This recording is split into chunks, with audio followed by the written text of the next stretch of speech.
পোনপ্ৰথমে সকলোকে ভোগালী বিহুৰ আন্তৰিক শুভেচ্ছা জ্ঞাপন কৰিলোঁ। এয়া আমাৰ মেজিৰ কাৰণে যোগাৰ চলি আছে। 2টা মেজি বনাইছে, এটা ৰাতিপুৱা ধৰিবৰ কাৰণে আৰু এটা ৰাতি জ্বলাবৰ কাৰণে। এয়া আমাক গুণগুণ পানী খেলিবলৈ দি থাকিবলৈ হ'লে আৰু একোৱেই নালাগে তাইক আৰু।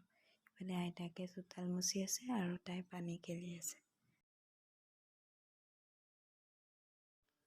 বিহু বুলি ঘৰতে নতুন বস্তু এটা আনিলে। এতিয়া পথাৰতে প্ৰথম আনবক্সিং কৰিছে আৰু চবেই মিলি এসাঁজ খাই শেষত ভালকৈ নাচিব লাগিব আৰু।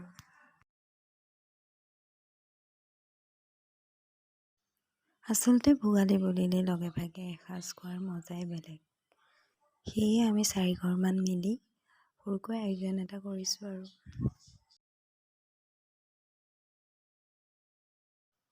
এয়া নৱবধূ বনাবলৈ আৰম্ভ কৰিছে আৰু। জুই খেলি আছে, এইপিনে লুডু খেলি আছে।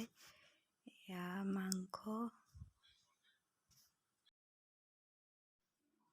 এইফালে গুণগুণ পেহীয়েকৰ কোচত শুই আছে।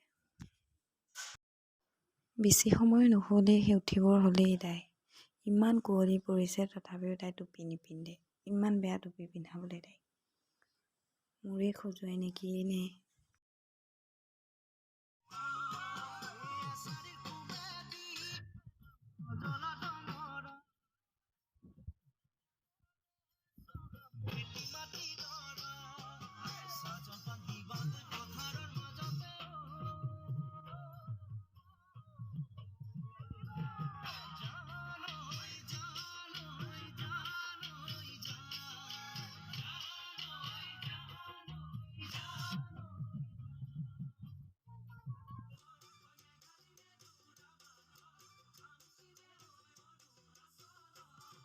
নাচি ইমানেই ভাল পায় তাই যে গান শুনিলে ৰ'বই নোৱাৰে একেবাৰে।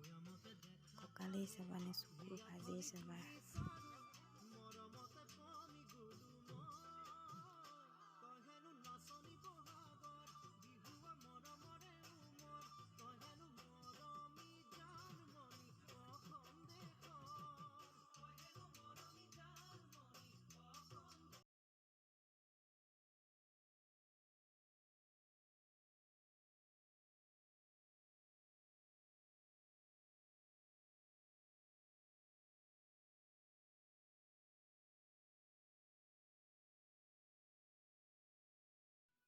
ৰাতিপুৱাই মেজিৰ ওচৰত সেৱা লৈ সকলোলৈ বুলি এয়া বিহুৰ চাহ আনিলোঁ।